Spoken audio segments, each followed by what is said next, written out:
800 बच्चे थे। कितने बच्चे? 800। और उन्होंने क्या कर रखा था पता है आपको?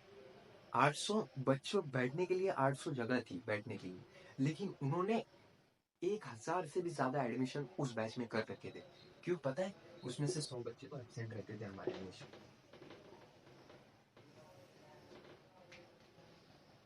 देखो 1000।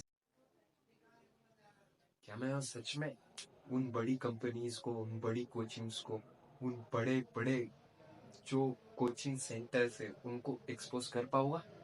देखते हैं। मैं ट्राई तो मेरे हिसाब से पूरा करूंगा। आज दिन भर मैंने 2 साल डाल दिए ये चीज में, और आज ये आपके सामने मैं खुल के बोलूंगा कि नीट के ऑफलाइन क्लासेस कैसे रहते हैं, उनका वर्क मॉडल कैसा रहता है, उनका मॉडल कैसा रहता है। तो स्टार्ट से देखते हैं हम कैसा रहता है उनका वर्क मॉडल। तो उनका सबसे पहले टर्न ओवर देख लेते हैं according to Financial Express. Financial Express NEET industry का जो टर्न ओवर है वो है 7,600 करोड़ रुपए। कितने? 7,600 करोड़ रुपए उनका टर्न ओवर है। ठीक है। उसके बाद अकेले कोटा का टर्न ओवर 1,500 करोड़ है। कितने हजार करोड़ है? 1,500 करोड़। और ये बात कब की हो रही है? 2022 की। ठीक है। तो मतलब 7,600 करोड़ नीट इंडस्ट्री, मतलब नीट कोचिंग का। मेरे को नहीं लगता मैं उनको एक्सपोज कर पाऊँ। हम छोटे इंसान हैं, बट फिर भी ट्राई करूंगा मैं आपके सामने सच बोलने की पूरा। ये कोचिंग की स्ट्रैटेजी क्या रहती पता है आपको? कि ये टोटल स्टूडेंट इसमें रहते कोचिंग में 1.5 से 2 लाख। लाइक कोटा में देखा जाए तो 1.5 से 2 लाख स्टूडेंट है। कितने लाख स्टूडेंट है? 1.5 से 2 लाख स्टूडेंट है जो नीट की प्रिपरेशन कर रहे हैं, जो नीट का एग्जाम देने के लिए प्रिपेयर कर रहे हैं वहां पर। और 1.5 से 2 लाख स्टूडेंट है, लेकिन उनमें से सिलेक्ट कितने होते? सिर्फ 2,500 लोग, 2,500 बच्चे सिलेक्शन होता है। सिर्फ 2,500 गवर्नमेंट एमबीबीएस कॉलेज में, सिर्फ 2,500। कितने? सिर्फ 2,500। ओके। उसके बाद ये सिलेक्शन रेशो कितना है? सिर्फ 1% से भी कम है ये। 1% से भी सिलेक्शन रेशो कम है, मतलब 100 बच्चों में से एक बच्चा ही लग पा रहा है एलएन से। समझ में आ रहा है आपको? कुछ डाटा समझ में आ रहा है? इसी डाटा का खेल है। और ये मैं नहीं बोल रहा हूँ, ये मैंने बहुत सारे न्यूज आर्टिकल्स में पढ़ा है। ठीक है। उसके बाद ये पोस्टर मेकिंग में क्या करते हैं कि 10 करोड़ रुपए कोटा के लिए सिर्फ पोस्टर मेकिंग में लगी है। मतलब जो पोस्टर बैनर लगाते हैं ना, एक चीज नोटिस करना, आपने कभी भी नोटिस करना, ये लोग कभी ये नहीं बताएंगे कि इनके पास बच्चे कितने थे। 1.5 लाख में से 3.5 लाख, 3,000 सेलेक्ट हुए, ये नहीं बताएंगे। ये सिर्फ वो बताएंगे कि हमने AIR 1 दिया है, ऑल इंडिया रैंक हमारी 1 है, ऑल इंडिया रैंक हमारी 2 है, ऑल इंडिया रैंक हमारी 3 है। ये सब बताते हैं वो लोग। ठीक है। कोचिंग बहुत बड़ा, इतना बड़ा आप सोच भी नहीं सकते। इतना बड़ा माफिया है कि जिसकी हद नहीं। और इसको हमको कोई ना कोई इसका सोल्यूशन होना ही चाहिए। वो सोल्यूशन मैं आपको आखिरी में बोलूंगा क्या है। आप पूरा वीडियो ध्यान से देख लेना।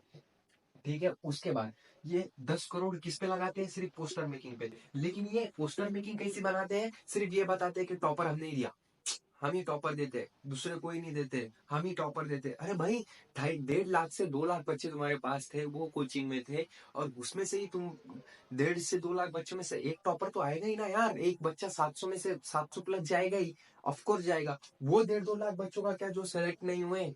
वो 1.5 लाख बच्चों का क्या जो सेलेक्ट नहीं हुए? वो नहीं बताओगे कभी? ऐसे नहीं बताते पोस्टर में कभी 1.5 लाख बच्चों में से हमारे कोचिंग में से 3,500 बच्चों का सिलेक्शन हुआ। ये नहीं बताते वो लोग। क्यों नहीं बताते? क्योंकि फिर आएंगे नहीं ना बच्चे, कोचिंग में आएंगे नहीं, बिल्कुल नहीं आएंगे। उसके बाद एक स्टूडेंट की फीस, पर फीस स्टूडेंट से एक स्टूडेंट की फीस कितनी रहती पता है? 4 से 6 लाख रुपए। मतलब अगर एक कॉमन बच्चे को वहां पर पढ़ने जाना है तो उसको 4 लाख रुपए 2 साल के कम से कम देने होंगे कोचिंग में, तब जाके वो बच्चा वहां पर पढ़ सकता है। उसका खाने का खर्चा, मेस का खर्चा, रहने का खर्चा, फिर स्टेशनरीज का खर्चा, कपड़ों का खर्चा, वो नहीं, सिर्फ एक ट्यूशन की फीस 4 से लेके 6 लाख है। अब बताओ एक मिडिल क्लास कैसी पढ़ाई करेगा?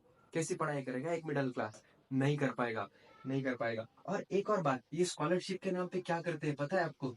स्कॉलरशिप, ये भी बहुत ज्यादा इंपॉर्टेंट पॉइंट है। स्कॉलरशिप के नाम पे ये क्या करेंगे पता है आपको? स्कॉलरशिप के नाम पे ये एग्जाम लेके बहुत बड़ी स्केल पे, और बहुत बड़ी स्केल पे एग्जाम लेने के बाद बोलेंगे हम तुमको स्कॉलरशिप देते, और जो बच्चे बहुत ज्यादा होशियार है, बहुत ज्यादा टैलेंटेड है, उनको फ्री में ले लेंगे। क्यों ले लेंगे फ्री में? ताकि ये हमको टॉप रैंक दे।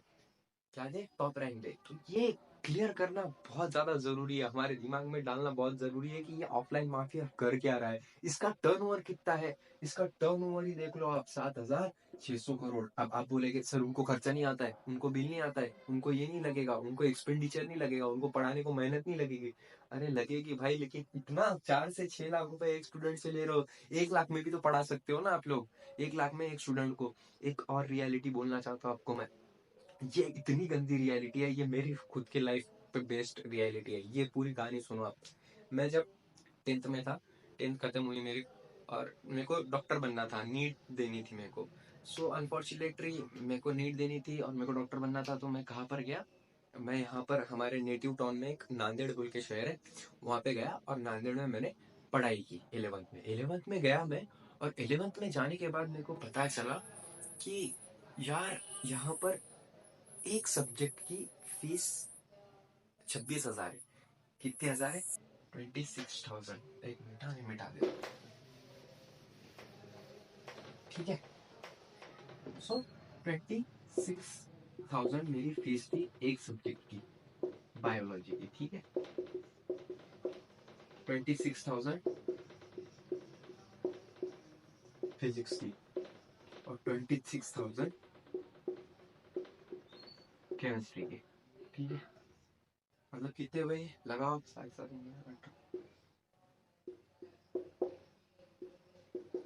78,000 मेरी फीस थी। कब? 2019 में। अभी पता नहीं, अभी तो बहुत ज्यादा बढ़ा दिया होगा उन्होंने। सो मैं गया था आईआईबी में, आईआईबी नाम की एक कोचिंग सेंटर है यहाँ पर। सो आईआईबी में जाने के बाद वहां पर 26,000 रुपए मेरे से लिए 1 साल की फीस। और वो कैसे करते पता है? आपको कोई ऑप्शन नहीं छोड़ेंगे, वो डायरेक्ट पैसे ले लेंगे। पहले पहले पैसे दो तभी एडमिशन होगा। 26,000 जब तक नहीं दोगे आप, तब तक आपका एडमिशन कंफर्म होगा ही। ऐसे 26,000 दिए मैंने। और मेरे को लगा यार बहुत अच्छी पढ़ाई होती होगी इधर, ऐसा वैसा, बहुत भारी होगा, बहुत सिस्टम भारी होगा। पढ़ाते सही थे, पढ़ाने की दिक्कत नहीं है, लेकिन वहां पर जाने के बाद पता चला कि एक बैच में सारे एडमिशन एक बैच में किए हुए, जहाँ पर सिर्फ 800 बच्चों के लिए ही सीट है। समझ रहे हो आप? मेरी वहां पर पढ़ाई नहीं हुई, मैं डिप्रेशन में चला गया, बहुत ज्यादा डिप्रेशन में चला गया मैं, बहुत ज्यादा। फिर घर पे आया, घर पे देखा ये सब, और फिर घर पे आने के बाद मैंने पढ़ाई की। और फर्स्ट अटेम्प्ट में मेरे को यूट्यूब से पढ़ के 304 मार्क्स थे, और सेकेंड अटेम्प्ट में 407 मार्क्स थे। सो रियलिटी बहुत अलग है ये कोचिंग्स की। आप जैसे समझते हो वैसे नहीं है। आप पे पर्सनल ये भी नहीं दिया जाता, पर्सनल बोलते ना वो कि एक बच्चे को पर्सनल ट्वीटिंग करते हैं, पर्सनल जो कमजोर है वो बच्चा उसमें उस पर ट्वीटिंग करते हैं, वैसा कुछ नहीं होता है वहाँ पे। एलन में भी नहीं होता है वैसे, कोटा में भी नहीं होता है, नांदेड़ में, लातूर में कहीं पर नहीं होता है। बहुत वर्स्ट रियलिटी है, बहुत ज़्यादा गंदी रियलिटी है। मैं वहाँ पर जाने के बाद मेरे से पढ़ाई नहीं हुई, मैं घर आ गया। और रियलिटी बोलूँ क्या, मेरे को वहाँ पर कितना खर्चा आया एक साल का? 3.5 लाख रुपए, 78,000 ये खाने पीने के अलग। मतलब इट्स डिवास्टिंग। मतलब तुमको एजुकेशन लेना है, नीट की पढ़ाई करना है तुमको, तो तुमको 10 लाख लगेगा 11th 12th, बाहर जाके ऑफलाइन कोचिंग में करना है तो सर इसका सॉल्यूशन क्या है? सॉल्यूशन बहुत ज़्यादा इजी है, मैं आपको सॉल्यूशन भी बता देता हूँ। सॉल्यूशन ये है इसका कि जो हमारी गवर्नमेंट है,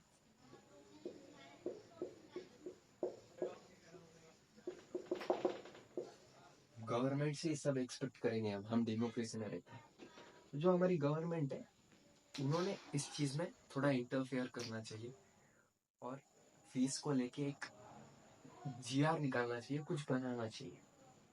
ठीक है, गवर्नमेंट का ये रोल है। हमारा रोल क्या है कि हम या तो कोचिंग ऑनलाइन करें, यूट्यूब से करें, क्योंकि घर पे रहना, घर पे खाना, ये बहुत बड़ा प्रोज है।